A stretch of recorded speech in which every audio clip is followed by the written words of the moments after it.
নমস্কার, গল্প সমগ্র চ্যানেলে আজকে আপনাদের কাছে নিবেদন সুভদ্রা মুখোপাধ্যায়ের লেখা পেতনি। শুরু হচ্ছে আজকের গল্প সুভদ্রা মুখোপাধ্যায়ের পেতনি।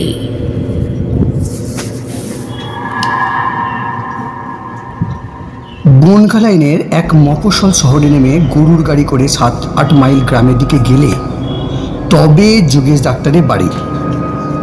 ডাক্তার হিসাবে তার খুব নামডাক, যেমন তার লম্বা চওড়া চেহারা তেমনি তার সাহস। লোকে তাকে ভয় ভক্তি দুই করে। একদিন রাত্রিবেলা খাওয়া দাওয়া করে বারান্দায় বসে যোগেশবাবু পান চিবোচ্ছেন, একটু পরেই শুতে যাবেন। এমন সময়ে গ্রামের লোকজন এসে তার পা দুটো জড়িয়ে ধরে কাঁদতে লাগলো। লোকজনের মধ্যে একজনই ছিল যে তার খুব কাছে এসেছিল। ডাক্তারবাবু, আমাকে বাঁচান, আমার বউটাকে আপনি বাঁচান, আপনি একবার আমার সঙ্গে চলুন। যোগেশবাবু যত জিজ্ঞাসা করেন কি হয়েছে বল, সে ততই কাঁদতে থাকে, কিছুই বলতে পারে না। যোগেশবাবু স্ত্রী বললেন, উনি এত রাতে কি করে যাবেন? কাল সকালে এসে বরং নিয়ে যেও। কিন্তু লোকটি এমনই কাকুতি মিনতি করতে লাগলো যে যোগেশবাবুকে শেষ পর্যন্ত বাধ্য হয়ে বলতে হলো, ঠিক আছে, চল তবে। দূরে কোথাও রোগী দেখতে গেলে বা রাত বিরতে বেরোতে হলে যোগেশ ডাক্তার তার ঘোড়াটিকে ব্যবহার করেন। আজও সেই ঘোড়ায় উঠে বসে তিনি লোকটিকে বললেন, তুমি পিছনে বসো। বেচারা জীবনে কোনোদিন ঘোড়ায় চড়েনি, ভয়ে কাঠ হয়ে এসে ডাক্তারবাবুর কোমরটা জড়িয়ে ধরে বসলো। ঘোড়া ছুটল টকবক টকবক করে। রোগী দেখে ওষুধের ব্যবস্থা করে যোগেশবাবুর ফিরতে অনেক রাত হয়ে গেল। ফিরে আসার সময়ে মাঝপথে কি যেন একটা ভারী জিনিস মাথায় ঠেকলো। তাড়াতাড়ি টর্চটা বার করে জ্বালতেই যে দৃশ্য তার চোখের সামনে ভেসে উঠল তা দেখলে সাহসী মানুষও ভিড়মি খাবে। যোগেশবাবু দেখলেন ঘাস থেকে গলায় দড়ি দিয়ে ঝুলছে একটা বউ। পরনে তার লাল পাড় শাড়ি। গভীর রাতে একাকী ওই স্থানে বেশিক্ষণ থাকতে সাহসে কুলোল না তার। যোগেশবাবু তাড়াতাড়ি বাড়ি চলে এলেন। রাত্রে ভালো ঘুম হলো না যোগেশবাবুর। থেকে থেকে বউটির মুখখানা মনে পড়তে লাগলো। এপাশ ওপাশ করতে করতে যেই চোখ দুটো একটু বুঝছেন অমনি যেন তিনি শুনতে পেলেন কে বলছে, মামা মামা আমার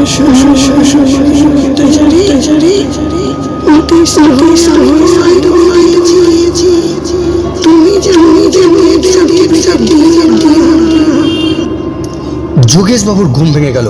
বিছানা ছেড়ে উঠে বাইরে বারান্দায় বসে তিনি আকাশ পাতাল ভাবতে লাগলেন। রাত শেষ হয়ে তখনও ভোরের আলো ফোটেনি। যোগেশবাবু উঠে পড়লেন। তাড়াতাড়ি মুখে চোখে জলের ঝাপটা দিয়ে তিনি বেরিয়ে পড়লেন বাড়ি থেকে। গ্রামের লোকজনকে ডেকে একটা ব্যবস্থা করতেই হবে। কিন্তু ঘটনাস্থলে গিয়ে তিনি দেখলেন আদৌ অন্ধকারের মধ্যে কয়েকজন লোক গাছ থেকে লাশ নামাতে চেষ্টা করছে। যোগেশবাবু বুঝলেন ব্যাপার সুবিধের নয়, এরা নিশ্চয়ই বউটির শ্বশুরবাড়ির লোক। লোক জানাজানি হবার আগেই ব্যাপারটা চাপা দিতে চায়, কিন্তু তিনি কিছুতেই তা হতে দেবেন না। সাহসের সঙ্গে এগিয়ে গিয়ে যোগেশবাবু রুখে দাঁড়ালেন। ডেড বডি যেভাবে আছে সেভাবেই থাকবে। গ্রামের লোক আসুক, পুলিশ আসুক, তারপর যা করার তারা এসে করবে। তোমরা এই মুহূর্তে চলে যাও এখান থেকে। যোগেশবাবুর কড়া ধমক শুনে লোকগুলো প্রথমে থমকে দাঁড়ালো। তারপর তাদেরই একজন বলে উঠল, ডাক্তারবাবু, কেন মিছিমিছি ঝামেলা করছেন? আপনি বরং ডেথ সার্টিফিকেট লিখে দিন, তাদের সকলেরই সুবিধা হবে। না, কখনো না। তোমাদের মতো খুনের লোকেদের কঠোর শাস্তি হওয়াই উচিত। আমি এক্ষুনি গ্রামের লোকেদের ডেকে আনছি। পিছন ফিরলেন যোগেশবাবু, প্রায় সঙ্গে সঙ্গে কানে এলো, কাজটা ভালো করছেন না, ফল কিন্তু আপনাকে ভুগতেই হবে। তার কথার গুরুত্ব না দিয়ে হন হন করে চলে এলেন যোগেশবাবু। সকলকে ডেকে নিয়ে আবার যখন অকুলস্থলে হাজির হলেন তখন সব মোবা। লোকগুলোও নেই, আর ডেড বডিও নেই। গ্রামের লোকরা সব শুনে পরামর্শ দিল, কেন মিথ্যে ঝামেলায় জড়াচ্ছেন ডাক্তারবাবু? এসব মানুষ পারে না, এমন কাজ নেই। হ্যাঁ হ্যাঁ হ্যাঁ, ঠিকই বলছে। কেন বেগরে প্রাণটা দেবেন বলুন তো? যোগেশবাবুর স্ত্রীও তাকে একই কথা বললেন। ছেলে পুলে নিয়ে ঘর সংসার করি, কি দরকার বনে থেকে বাঘের সঙ্গে বিবাদ করা? কারোর কথায় কানে তুললেন না যোগেশবাবু। তিনি ছুটলেন কয়েক মাইল দূরের থানায়। সেখান থেকে পুলিশ নিয়ে যখন গ্রামে ফিরলেন তখন সব শেষ। পুলিশের লোক তাকে জানালো, সবই তো প্রমাণ ওরা জ্বালিয়ে দিয়েছে, দেখি কি করা যায়। প্রমাণ ছাড়া শুধু আপনার মুখের কথায় তো কেস দাঁড়াবে না। শুধু আপনি দেখেছেন ব্যাপারটা, আর কেউ তো ছিল না সেখানে। গুম হয়ে গেল যোগেশবাবু। শুধু প্রমাণের অভাবে এত বড় অন্যায়টা চাপা পড়ে যাবে? সেদিন গভীর রাত। যোগেশবাবু আর তার স্ত্রী অঘরে ঘুমোচ্ছেন। পাশের ঘরে শুয়ে দুই ছেলে। দুটো সন্ধ্যা গন্ডা লোক খোলা দা হাতে পাঁচিল টপকে পা রাখলো বারান্দায়। লোক দুটোর মুখ কালো কাপড়ে ঢাকা। বেড়ালের মতো নিঃশব্দ তাদের চলাফেরা। সতর্কভাবে এদিক ওদিক দেখতে দেখতে ওরা এসে দাঁড়ালো যোগেশবাবুর বন্ধ দরজার সামনে। গ্রামের বাড়ি ভেতর থেকে খিল আটার ব্যবস্থা। লোক দুটো বন্ধ পাল্লার ফাঁকে খুন্তি ঢুকিয়ে তাহারই সাহায্যে খিল খুলে ফেলল। তবে কাজটা যত নিঃশব্দে হবে ভেবেছিল তা হলো না। খিল খোলার শব্দে চমকে জেগে উঠলেন যোগেশবাবু। দুটো লোককে ঘরে ঢুকতে দেখে চেঁচিয়ে বলেন, কে কে রে? সঙ্গে সঙ্গে খোলা দা হাতে একজন ঝাঁপিয়ে পড়ল। যোগেশবাবু দেখলেন দা ধরা হাত ওপর থেকে তোলা। সব হয়ে তিনি চোখ বন্ধ করলেন। কয়েক সেকেন্ডে পরের মুহূর্তে একটা গো গো শব্দ। চোখ খুলে দেখলেন লোকটা যেমন হাত তুলেছিল তেমনিভাবেই দাঁড়িয়ে, কিন্তু তার চোখ দুটো আর জিভ যেন ঠেলে বেরিয়ে আসছে।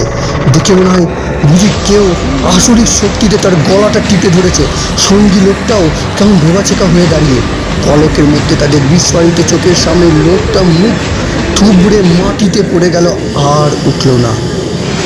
অপর লোকটি ব্যাপার স্যাপার দেখে ভয়ে পালাতে যাবে অমনি কে যেন তাকেও বজ্র আটুনিতে চেপে ধরলো। কয়েক সেকেন্ডের মধ্যে সেও লুটিয়ে পড়লো মাটিতে।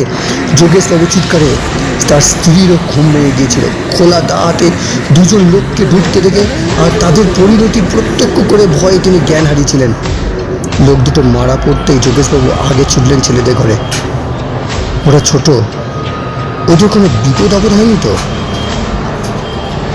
বাবার গলার আওয়াজ পেয়ে দরজা খুলে দিল ছেলেরা। ভয়ে তারা কাঠ হয়ে গেছে। চিৎকার করে যে লোক ডাকবে সে সাহসও খোলায়নি। ভেবেছে বুঝি বাড়িতে ডাকাত করেছে। যোগেশবাবু দুজনকে নিয়ে ফিরে এলেন নিজের ঘরে। স্ত্রীর চোখে মুখে জলে ঝাপটা দিতে তার জ্ঞান ফিরল বটে, কিন্তু মুখে কথা শুনল না। কেমন ফ্যাল ফ্যাল করে দেখতে লাগলেন সবাইকে।